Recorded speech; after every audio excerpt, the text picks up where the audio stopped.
உங்க பேரு சட்டம்னா என்ன, சட்டத்தை பத்தி உங்களுக்கு என்ன தெரியும்? அது உங்க பேரு, எந்த ஊரு, எங்க எங்க வந்திருக்கீங்கன்னு சொல்லிட்டு அப்படியே நீங்க எதுல இருந்து சார் எடுக்கிறீங்க பேட்டி? பெரியதெல்லாம் கிடையாது. சுப்ரீம் கோர்ட்ல இன்டர்ன்ஷிப் வந்திருக்கோம். நம்ம தமிழ் தான், தமிழ்நாடு தான். சரி, இதை நீங்க என்ன பண்ணுவீங்க? என்ன எங்க சட்டத்தை பத்தி என்ன தெரிஞ்சிருக்கு பொதுமக்களுக்குன்னு தெரிஞ்சுக்கிறோம். நார்மலா என்ன தெரிஞ்சிருக்கு பொதுமக்கள் என்ன, அதை பத்தி உங்களுக்கு என்ன தெரியும்? அது அதோட பாதுகாப்பு நமக்கு என்ன கொடுக்குது? சொல்லுங்க. ஸ்டார்ட் பண்ணீங்களா? பேர் செந்தில்குமரன், நாமக்கல். இங்கே வந்து எங்கள் அக்கா பொண்ணுக்கு குழந்தை பிறந்திருக்கு, அதுக்காக பார்க்க வந்துருக்கோம். இந்தியா கேட் சுற்றி பார்த்துட்டு போகலான்னு வந்துருக்கோம். சார் வந்து சட்டம்னா என்னன்னு கேட்க சொல்கிறாரு. சட்டம்னா வந்து சட்டம் வந்து இருக்குது, ஆனால் அது என்ன சொல்கிறதுன்னா, சட்டம் வந்து இன்னும் வந்து அமலுக்கு வரல.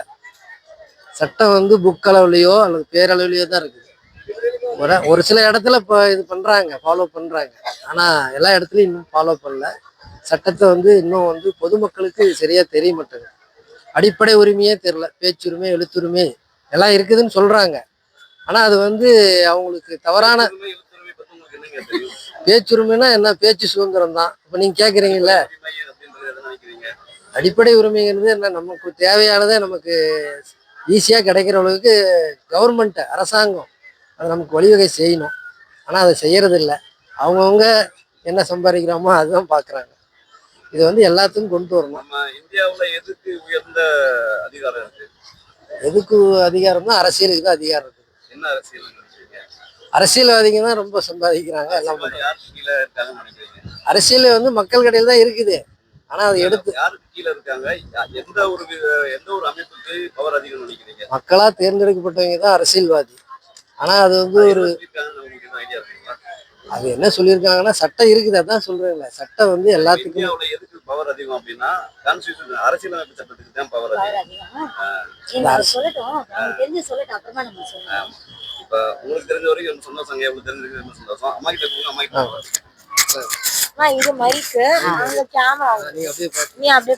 சட்டம் அப்படிங்கிறது, என்னோட பேர் சாந்தி, நான் சென்னையில இருந்து வந்திருக்கேன். நான் வந்து டீச்சர் எஜுகேஷன் காலேஜில் ப்ரொஃபஸராக இருக்கேன். எனக்கு ஒரு 26 இயர்ஸ் எக்ஸ்பீரியன்ஸு. இங்கே எங்கள் பொண்ணுக்காக இங்கே வந்திருக்கோம். எங்கள் பொண்ணு குழந்தை பிறந்துட்டு இங்கே வந்திருக்கோம். இது எங்கள் தம்பி, இவங்க எங்கள் சம்மந்தி, இவங்க எங்கள் பொண்ணு சின்ன பொண்ணு, இதெல்லாம் எங்கள் குட்டீஸ், அது எங்கள் சின்ன தம்பி.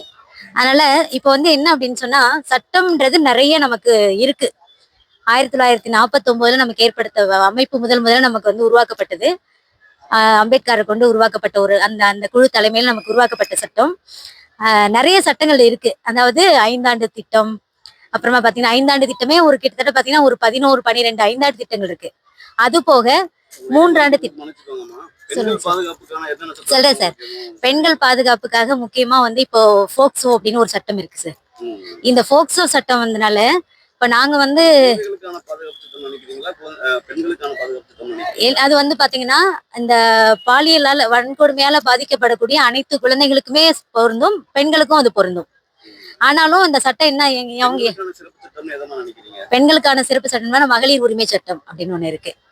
அந்த சட்டம் வந்து பெண்களுக்கான சிறப்பு சட்டம்னு நினைக்கிறேன். அந்த சட்டத்துல பாத்தீங்கன்னா எதுவுமே, நான் தம்பி சொன்ன மாதிரி ஏட்ட அளவுல இருக்கு.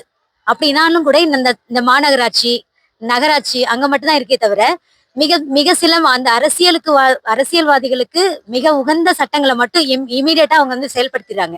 நடைமுறைக்கு உள்ள போய் ரீச் ஆயிடுது.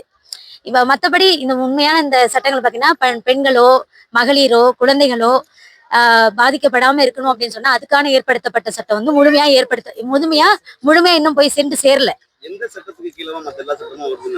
எல்லா சட்டமுமே பாத்தீங்கன்னா அரசியல் அமைப்பு சட்டம், இந்தியன் கான்ஸ்டிடியூஷன் சொல்றோம் இல்லைங்களா, அதுக்கு கீழே தான் சார், இந்திய அரசியல் அமைப்பு சட்டத்தின் கீழே தான் சார் வருது. எல்லா சட்டமே அது கீழே தான் வருது.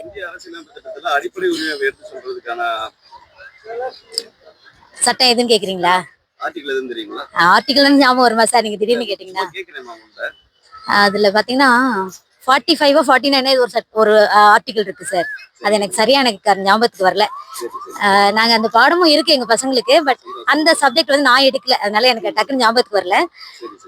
ஆனா அந்த சட்டங்கள் எல்லாமே அதான் நான் சொல்றேனே, அந்த எங்க தம்பி சொன்ன மாதிரி பாடங்களோட தான், ஏற்றளவுல தான் இருக்கு. நகர அளவுல இந்த மாநகராட்சி அளவுல பெண்களை, ஏன்னா இன்னைக்கு வந்து ஒரே ஒரு நிமிஷம் சார், ஒரே ஒரு நிமிஷம் சார். இப்போ மகளிர் இதுக்குள்ள போய் பார்த்தோம்னு சொன்னா போய் உரிமை கம்ப்ளைண்ட் கொடுக்குறாங்கன்னு வச்சுக்கோங்களேன். அந்த மகளிர்ல இருக்கக்கூடிய ஆண் போலீஸ் என்ன சொல்றாங்க அப்படின்னு சொன்னா அதை அப்படி இப்படி சமாதானப்படுத்தி பெண்களுக்கான அந்த அதை சரிப்படுத்தி பெண்களை வந்து சமாதானப்படுத்தி அனுப்பிடுறாங்களே தவிர அந்த அந்த நபருக்கான இதை வந்து தண்டனை வந்து அங்க கொடுக்கல, அந்த சட்டத்தின்படி கொடுக்கப்படல. இது நிறைய இடத்துல நடக்குது. மாநகராட்சியிலேயே அது அப்படியே தான் இருக்கு. ஆமா ஆமா. உங்களுக்கு தெரிஞ்சிருக்குன்னு நினைக்கிறேன். பெண்களுக்கான பாதுகாப்பு சட்டத்துல போஸ் ஆக்ட்னு கேள்விப்பட்டிருக்கீங்களா? போஸ் ஆக்டா? அது இல்ல, நான் கேள்விப்படல சார். போக்சோ அப்படின்ற சட்டம் தான் நான் கேள்வி.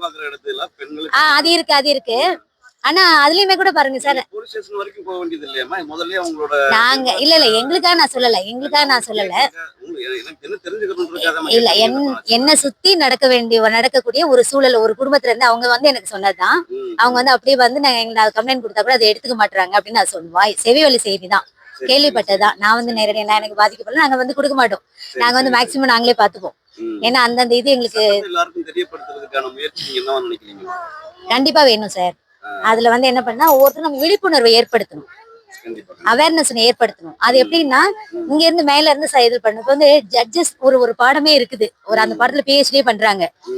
சைல்டு சைக்காலஜி அண்ட் ஜட்ஜ்மெண்ட் ஏதோ ஒரு சட்டம் ஒரு கோர்ஸ் இருக்கு. அந்த கோர்ஸ் படிச்சுட்டு இருக்காங்க. மெட்ராஸ் யூனிவர்சிட்டியில அமல்படுத்தி இருக்காங்க. அமல்படுத்திருக்கும் போது அதெல்லாம் PhD கூட பண்றாங்க. பண்ணிட்டு நிறைய இடத்துல போய் பாதிக்கப்பட்ட குழந்தைகள் இல்லாம கூட காப்பாத்திருக்காங்க. ஆனா அதெல்லாம் வந்து வெளியில வரமாட்டேங்குது. அந்த ஸ்டூடெண்ட்ஸே காப்பாத்துறாங்க, படிக்கிற ஸ்டூடெண்ட்ஸே காப்பாத்துறாங்க. ஆனா அது வெளியில வரல. முதியோர் கூட நிறைய பேர் பாதிக்கப்படுறாங்க சார். அப்ப நம்ம இதெல்லாம் எதுன்னு சொல்றது, சட்டம் இருந்தும் இன்னும் வந்து அது சரியா செயல்படுத்த முடியல. அது காரணம் வந்து எல்லாருமே இருக்கலாம் சார். பணக்காரங்க இருக்கலாம், வந்து கொஞ்சம் அந்த மிடில் கிளாஸ் ஃபேமிலி கூட ஒரு மாதிரி நம்ம வந்து வெளிப்படுத்த வேண்டாம், வெளிப்படுத்தினா அது வந்து நமக்கு அசிங்கம், நமக்கு மானம், அந்த மாதிரி இருக்கலாம். எல்லாரோட இதுவுமே இருக்கு சார். நாட் ஓன்லி அரசியல்வாதிகளை மட்டும் சொல்ல முடியாது, அரசியலை மட்டுமே சொல்ல முடியாது, மக்களையுமே அதுல நம்ம சொல்லிதான் ஆகணும். அவங்க வந்து வெளிப்படுத்த கொண்டு வரது இல்ல சார். சந்தோஷமா உங்களுக்கு உங்களோட கருத்துக்களை அவங்க எடுத்துக்கிட்டு தேங்க்யூ. எல்லாருக்கும் சட்ட விழிப்புணர்வை கொடுக்கறதுக்கான முயற்சியை நாங்களும் செய்யணும்னு நினைக்கிறோம். சரிங்களா? ரொம்ப நன்றிங்கம்மா. உங்களுக்கு பெண்கள் பாதுகாப்பான சட்டத்தை பத்தி தெரியுங்களா? தெரியாதுங்களா? ஏன் தெரியாம இருக்கீங்கன்றதுக்கு ஒரு பதில் சொல்லுங்களேன். குழந்தையில இருந்து நீங்க பெண்ணா தானே இருக்கீங்க. பெண்களுக்கான பாதுகாப்பு எல்லாரும் பாதுகாப்பு நீங்க மட்டும் கொடுத்தா போதாதுல்ல. கண்டிப்பா கண்டிப்பா நம்ம எப்படி இருக்கணுமோ அப்படி இருக்கிறது நம்ம பெண்களுக்கு நம்ம சொல்லி தரணும். ஒவ்வொரு பேரண்ட்டும் சொல்லி தரணும். 6 மணிக்கு மேல வீட்டுக்கு இப்ப நீங்க சொல்றீங்க பாத்தீங்களா, எனக்கு தேவைப்படலன்ட்டு. அது ஒரே ஒரு காரணத்தினால மட்டும்தான் விழிப்புணர்வு எல்லாருக்கும் ஏற்படல.